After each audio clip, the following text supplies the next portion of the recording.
Sabda Kehidupan November 2020. Berbahagialah orang yang berduka cita karena mereka akan dihibur. Matius 5 ayat 4. Siapa yang tidak pernah menangis dalam hidupnya? Dan siapa yang tidak pernah melihat orang-orang yang penderitaannya meluap melalui air mata? Khususnya pada masa sekarang, ketika media komunikasi membawa berita dari seluruh dunia sampai ke rumah kita.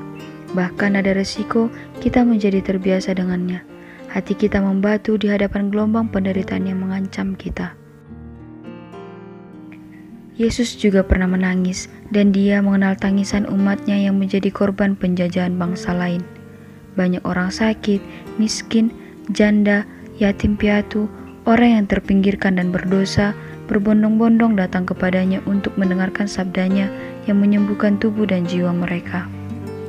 Dalam Injil Matius, Yesus adalah Sang Mesias yang memenuhi janji-janji Allah kepada bangsa Israel. Karena itu, dia mewartakan, "Berbahagialah orang yang berduka cita karena mereka akan dihibur." Yesus peduli dengan kesengsaraan kita dan berusaha untuk menyembuhkan hati kita dari keegoisan, untuk mengisi kesepian kita dan memberi kekuatan pada tindakan kita. Demikian dikatakan Kiara Lubis menyangkut ayat ini.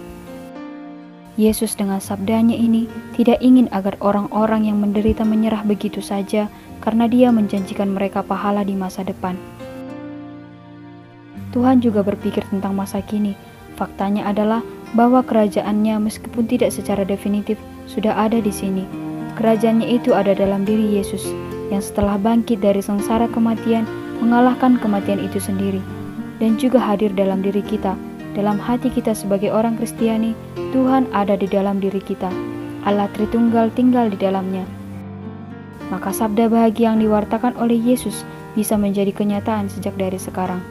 Penderitaan mungkin tetap ada, tetapi ada kekuatan baru yang membantu kita untuk menanggung pencobaan hidup dan untuk membantu orang lain dalam kesusahan mereka, untuk mengatasinya, untuk melihatnya sebagaimana Tuhan melihatnya dan menyambutnya sebagai sarana penebusan. Berbahagialah orang yang berduka cita karena mereka akan dihibur. Di sekolah Yesus, kita bisa belajar untuk saling menjadi saksi dan sarana kasih Allah Bapa yang lemah lembut dan kreatif.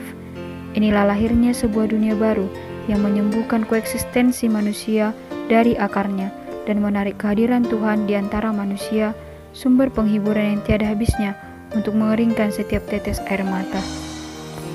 Lena dan Filipus dari Lebanon membagikan pengalaman bersama teman-teman mereka dari komunitas gerejawi.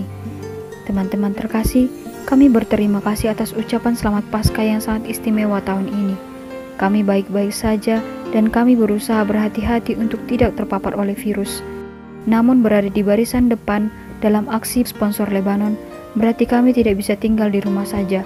Tiap 2 hari sekali kami harus keluar untuk memastikan terpenuhinya kebutuhan dasar dari beberapa keluarga. Uang, pakaian, makanan, obat-obatan, dan lain-lain. Bahkan sebelum COVID-19, situasi ekonomi di negara kami sudah sangat sulit dan seperti di seluruh dunia, situasi semakin memburuk. Tapi penyelenggaraan Tuhan tidak pernah berkurang. Bantuan terakhir kami terima baru minggu lalu dari seorang wanita Lebanon yang tinggal di luar negeri. Dia meminta Lena untuk memberikan makanan lengkap 3 hari dalam seminggu kepada 12 keluarga selama bulan April.